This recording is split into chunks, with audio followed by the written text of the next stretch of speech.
Hi, everybody. Welcome to English Digest. I'm Tom. Hi, I'm Stephanie. It's our TOEIC unit for the month of March, and today we're talking about promoting an English conversation club. This, of course, would not apply to us because we already speak English fluently, unless we were volunteering to participate to help out students and things like that, which we might. But this is kind of a conversation for people whose native language isn't English, and they want to get together with other people to talk to each other instead of waiting for the odd foreigner to walk by. They're just going to practice among themselves, and that's why they're having this English conversation club, and they're trying to promote it. Yeah, a lot of times at school, high school, or even college, they'll have some of these clubs that you can join. I once belonged to a French club. We didn't call it conversation. We just called it the French club. And you'd get together, you'd speak French and eat French food, and it was a different group of friends. Well, this is an English conversation club. And like Tom said, we probably would never join one of these, but we have been asked to, maybe to grade some papers or hear a competition, a speech competition where we choose the winner. But we're going to be talking about promoting an English conversation club. We've got 3 characters, Jennifer, Susanna, both females, and then Mike is going to be Tom. It's kind of interesting because these 3 individuals are promoting an English conversation club.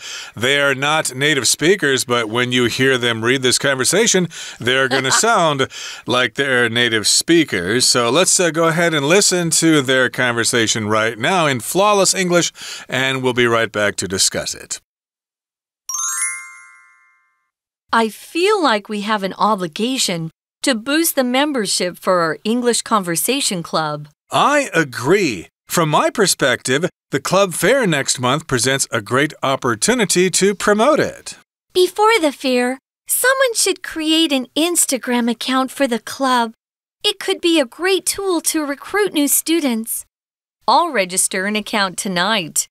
We should also craft a detailed syllabus and hand it out at the event. This would give potential members some expectations about what they'll learn during the semester. Great idea. Let me consult our instructor first, though. I'm not sure whether or not we have enough time to complete this before the fair begins. Do you have any ideas on how to improve our classes to attract more students? I think we could create worksheets for each class. That way, students will have a portfolio detailing what they learned in our club. This might come in handy when they apply for university. What ideas do you have? We could also try to initiate some live conversations with native speakers. For instance, we can arrange a monthly group video call with native English-speaking students. In addition, we can incorporate some activities that allow students to learn English through songs and movies. Yes, learning from entertainment sources is fun, and it helps students to learn popular idioms and phrases that they won't find in textbooks. I think we have some promising concepts. Let's put these ideas on some flyers and hand them out during the fair. Okay, so today we're promoting an English conversation club, and we have a conversation between Jennifer, Mike, and Susanna. And you can see that because they were in this English club for so long, they speak impeccable English. So in any case, this is what's happening. I'm guessing they're in high school here, and they're probably having a club fair where various clubs get together, maybe in the gymnasium or something, and they set up tables, and then the students come in and they look at all the different clubs and see what they have to offer, and they decide to join a club or two in the process. So in this case, they need to prepare for the club fair, and they need to prepare their table so that students will be encouraged to join their English conversation club. They're going to promote their club. Yeah, if you promote something, you give something attention, you bring attention to it. You could promote through an advertisement, through a flyer that we're going to talk about. They discussed that as one of their ideas. Or if you have a fair, you want to make sure you put down all the details of what your club offers and make sure you get people coming around to your table or stand, however you set up the fair. I remember doing this in high school, but not in college. I think for college, it was something different. But this is a great idea. In college or in high school, we went to the gym. As Tom was talking about the gymnasium, the gym, and they had these different areas of the gym set up to represent each of the clubs you could join. They were after school, of course. After school clubs. They were a lot of fun. Yeah, we didn't have this in my high school because it was too darn small. But I suppose for larger high schools, you would have this club fair, and you could choose between, say, the music club, the marching club, the art club, the photography club, etc., etc. And one of these clubs is going to be the English club. And here's Jennifer's suggestion. She says, I feel like we have an obligation to boost the membership for our English conversation club.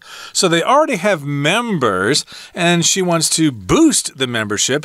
She wants to increase the number of members in the English Conversation Club. She thinks that the current members have an obligation to do this. An obligation is a duty, something you should do. You are obliged to do that thing. You really should do it. And yes, indeed, she feels they owe it to the current members to add more members to the club.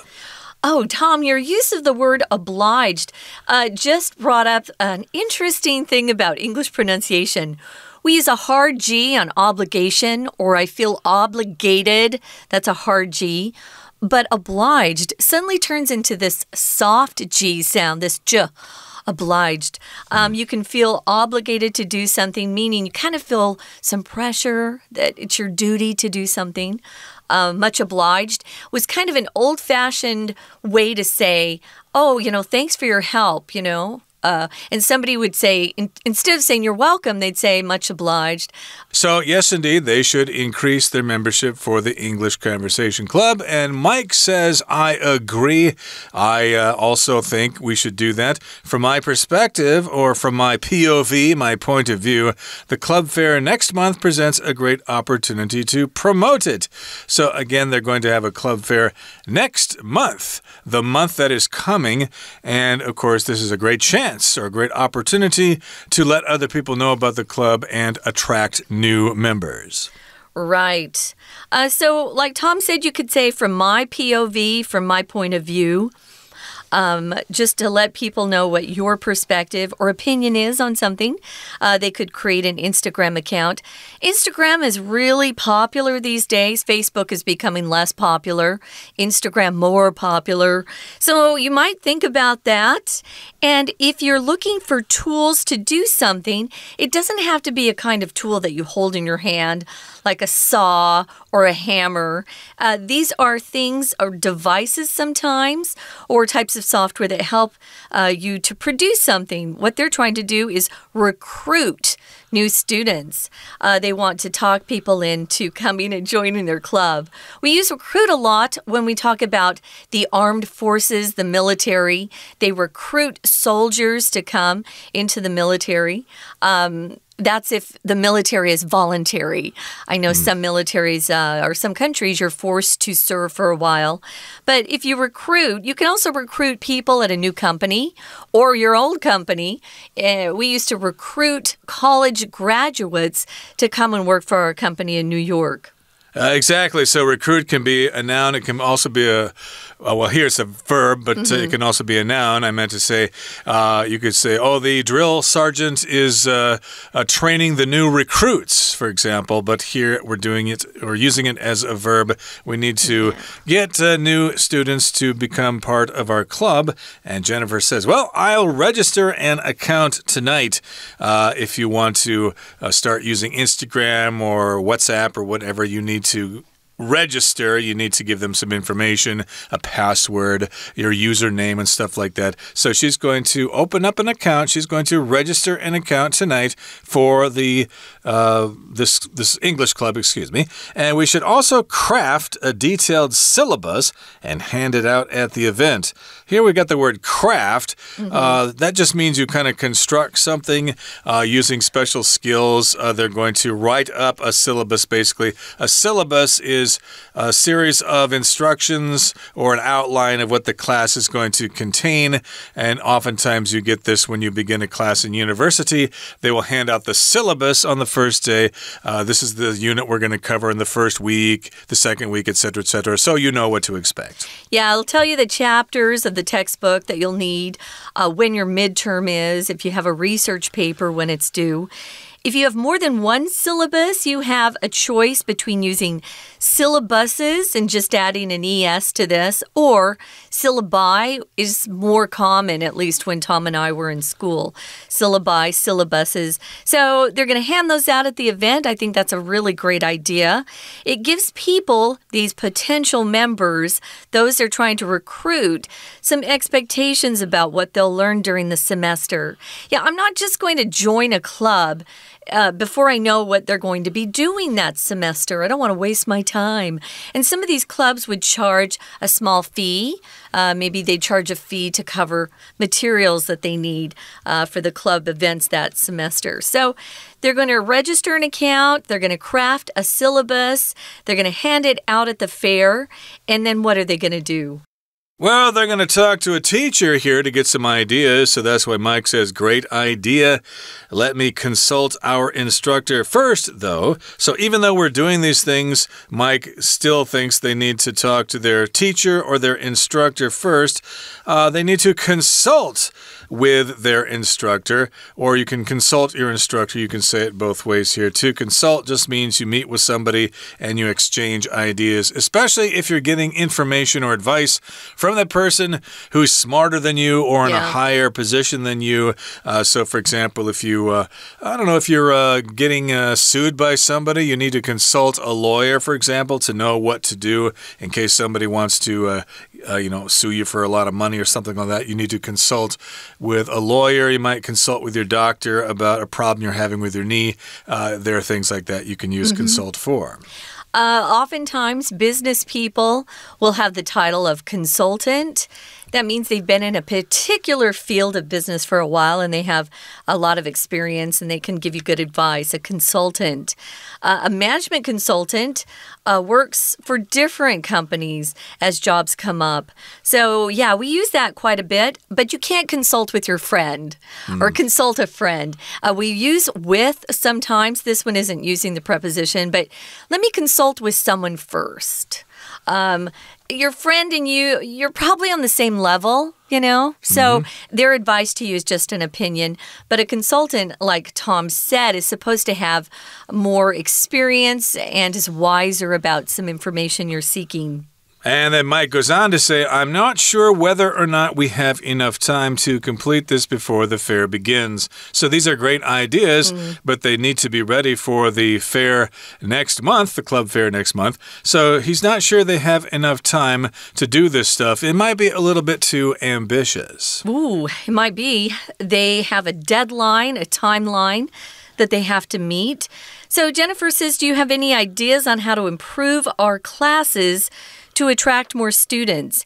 And she offers this idea. She says, I think we could create worksheets for each class.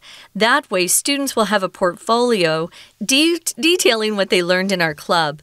So if you have a worksheet, you're going to work through problems or whatever you're learning that day. And then after that particular session is over, you have that worksheet that you keep that will remind you what you worked on and what you learned. A portfolio is a word we use typically for an artist who wants to show someone, maybe they're a photographer, so they have a portfolio of their best photos. Or I worked with someone who was a jewelry designer, and she had a portfolio of all her jewelry designs. She was actually a graphic designer. I was hiring her for that, but she had a whole portfolio on her designs for jewelry. You can have different types of portfolios. Do you have one, Tom? I used to for photography, but of course I gave up that idea many years ago, becoming a photographer. And yeah, if you want to be a professional photographer or an artist, you need to have a portfolio. They usually involve those big brown envelopes, you know, and you put all your stuff in there. Yeah, they're oversized. You could also have an investment portfolio where you invest in different stocks and government bonds and stuff like that. It's all of your investments in various places. But in this case, it's a portfolio for students that they could include on their resume when they go apply for jobs after university or when they're in university. And that's why Jennifer says it might come in handy. It might be useful when they apply for university if they have that portfolio and they've been a member of this club and they can show off their English skills. And the university will say, hey, you're impressive. We'll let you come in and study at our university for a prize. Right. It is good to have something physical that you can hand in or let somebody look at. That's always helpful. So that's why she says it could come in handy. In handy just means it's something you can quickly get your hands on and use, and it's really appropriate for the situation. Susanna says we could also try to initiate some live conversations with native speakers. To initiate something just means you start something that isn't currently ongoing. So she wants to start a process or start some sort of action going.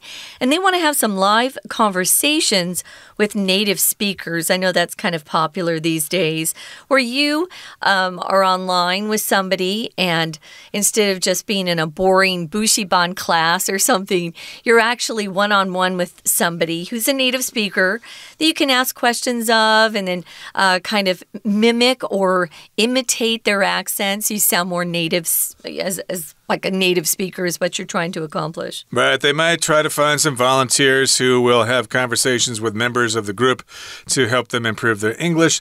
And Susanna has an example here. She says, for instance, or for example, we can arrange a monthly group video call with native English-speaking students. So if it happens once a month, well, it's monthly. If it happens once a week, it's weekly. If it happens once a year, it's yearly. Or annually. You could use that too. You could say that too, indeed. Yeah. And Mike goes on to say, in addition, or also, we can incorporate some activities that allow students to learn English through songs and movies. Yes, a conversation is fun, and reading from textbooks and stuff like that is fun, but it can get boring after a while, so watching movies or singing songs can be another interesting way to help people improve their English as well. Yeah, and because English changes so quickly, just like any other language, if you watch TV shows or movies, you're more likely to pick up some of the slang that is brand new or that we use more often that you won't necessarily see in a textbook. So they're going to try to do these things, and they all agree that learning from entertainment sources is fun. I've always said that to students. Find something that you really are interested in, and then that will cause you to learn more phrases and English in that particular field. So Jennifer says they have some promising concepts. Promising means they have potential to be successful. And a concept is just another word for idea.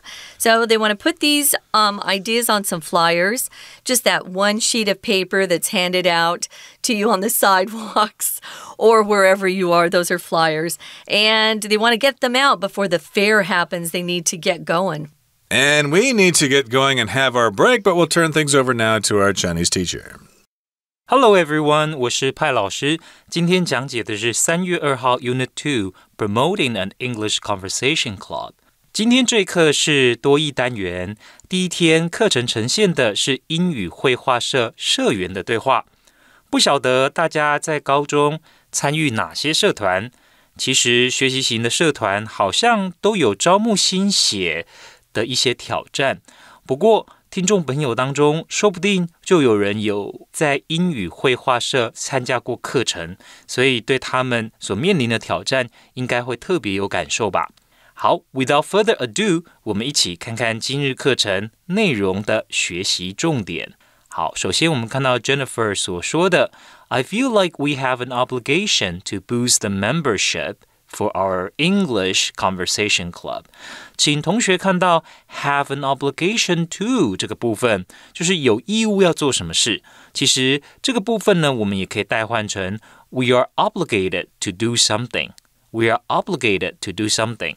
那请同学特别注意到 boost the membership 这个部分。那首先老师要讲的是 membership 这个字。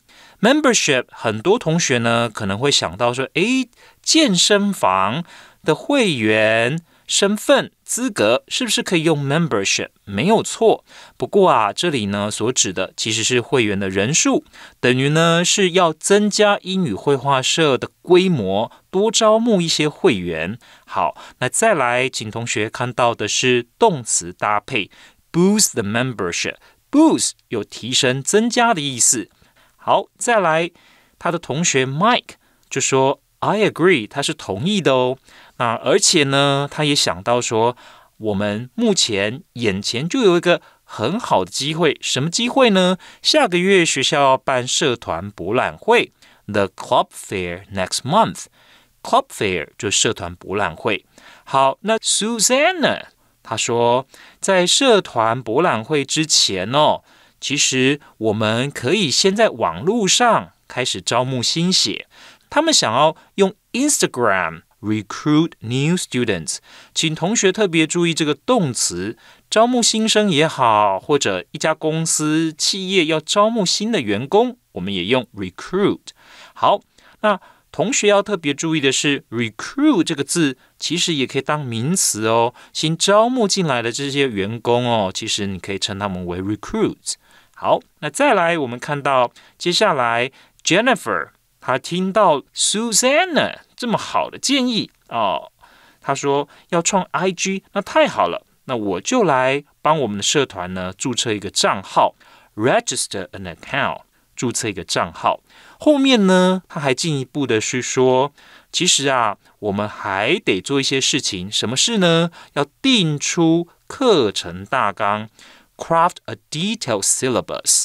那请同学特别注意这个动词哦，我们知道说 syllabus 其实是课程大纲，老师会在这张课程大纲 syllabus 上面告诉学生哪一周要做些什么事情。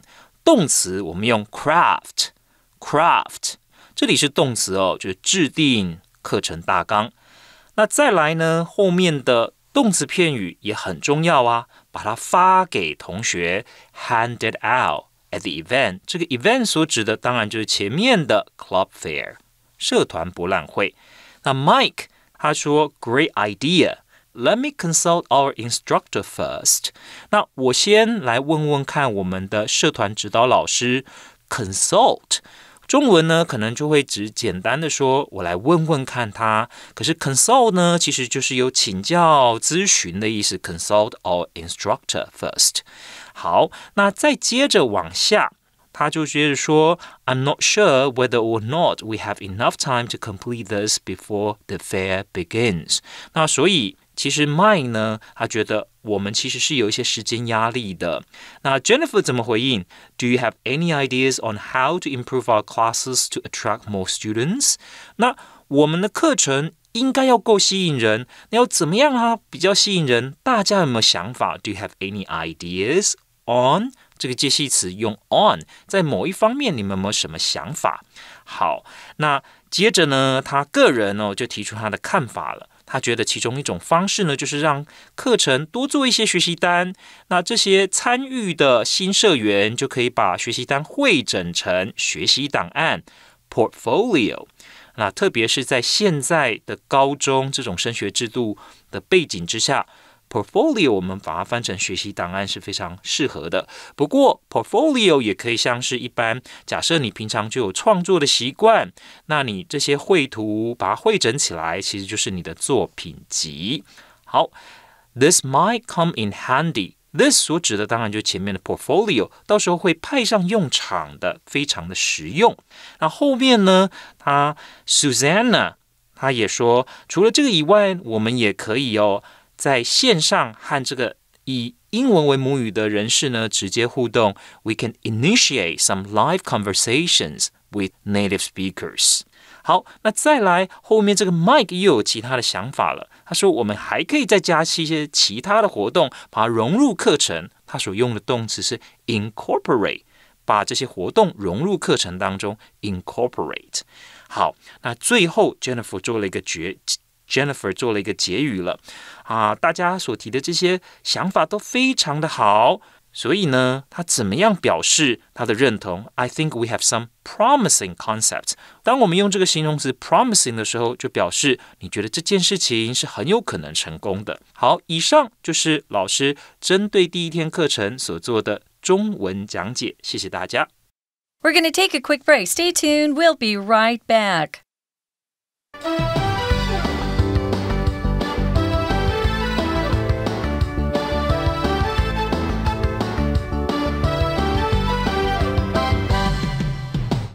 Welcome back, guys. It's time for our useful expressions section, and we're going to be talking about brainstorming.